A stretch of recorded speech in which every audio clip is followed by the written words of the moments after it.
I could go that way, he thought.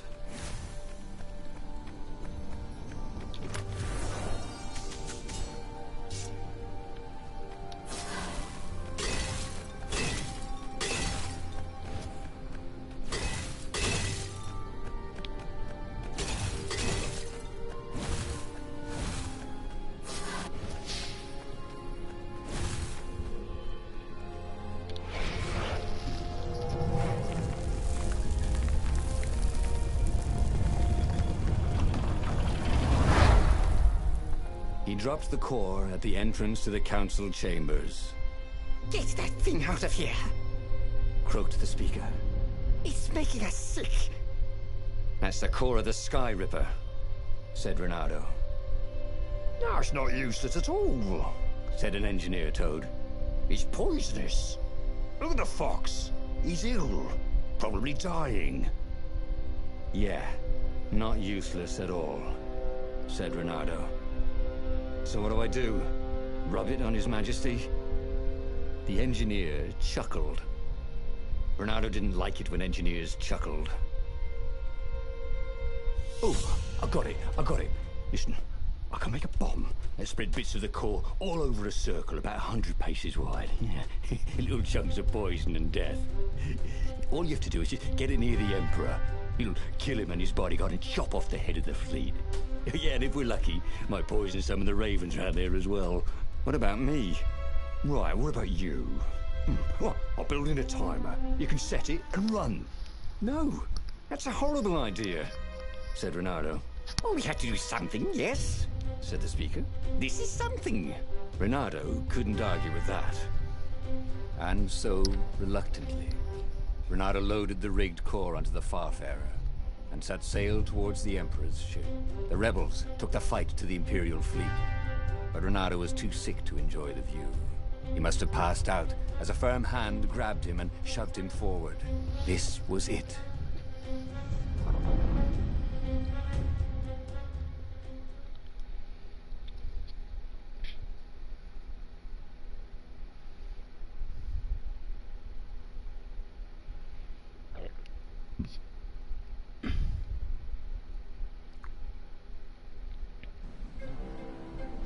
The fleet seemed very big, and its ravens very tough.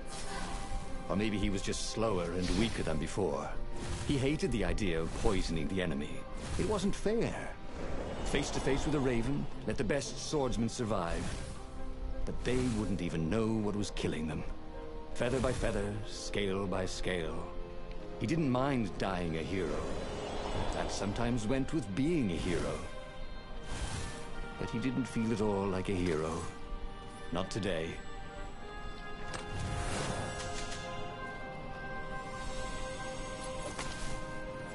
The portal was heavily guarded. It must go someplace they really didn't want him to go. Oh.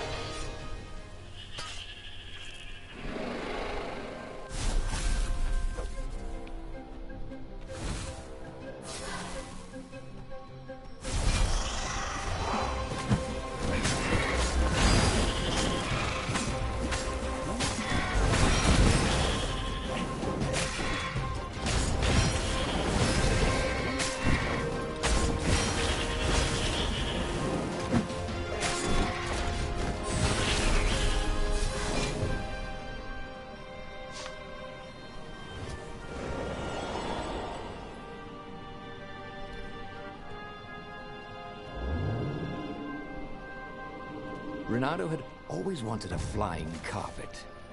This was more like a flying tabletop, but it would do.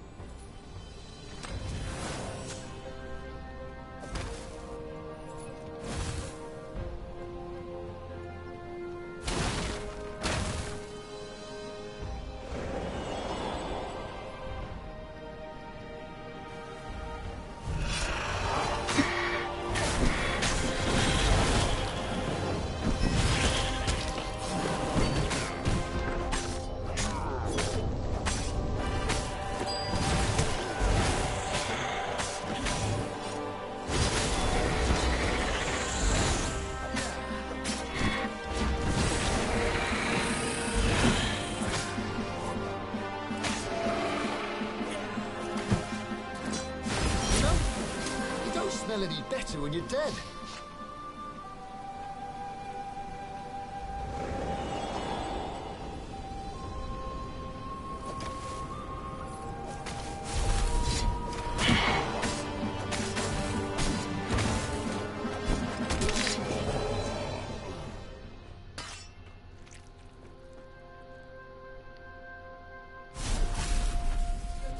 Gonna die a lot.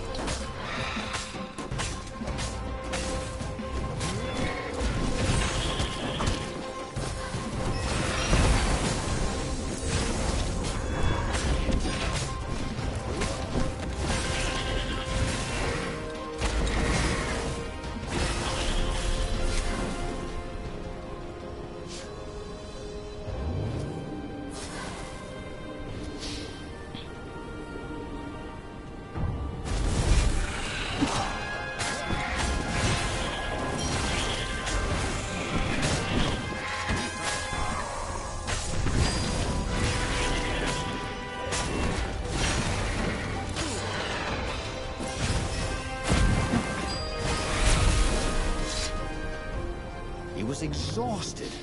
He was making stupid mistakes. His fur was coming off in bunches. Up ahead, he could see the Emperor's ship, long and sleek, a floating palace. The bomb would only poison a circle 100 paces wide. He would get as close as he could, set it, and run. Oh, this was a lousy way to win a rebellion, he thought. He didn't want a medal for this. He just wanted to be forgotten.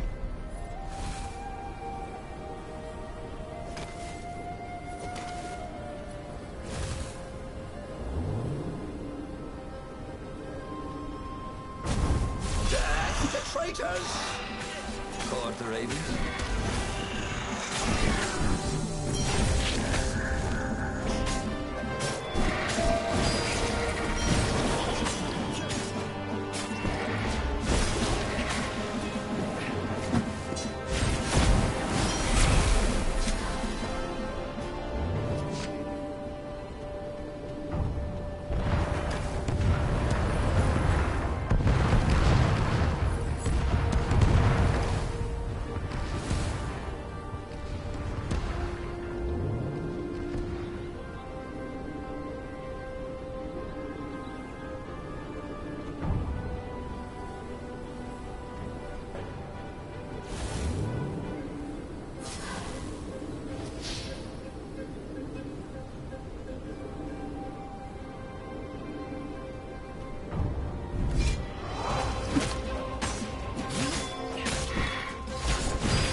Renato twisted the timer and the bomb as far as it would go and staggered off. His knees hurt. Oh, everything hurt. He staggered away as far as he could until he had to lie down. He could see the entire Imperial fleet from here and the rebel ships engaged with it. There was a blinding flash. And a second later, a monstrous thump. Burning rocks arced across the sky over both fleets. A wreath of fire shot outwards, rolling across the fleets. A pillar of smoke boiled up from where the Emperor's ship had been. It reached into the clouds. That's a wee bit more than 100 paces, thought Renato. It took Renato most of that evening to die. Some of the toughest ravens lasted all week. Some of the rebels in the furthest ships survived as much as a month.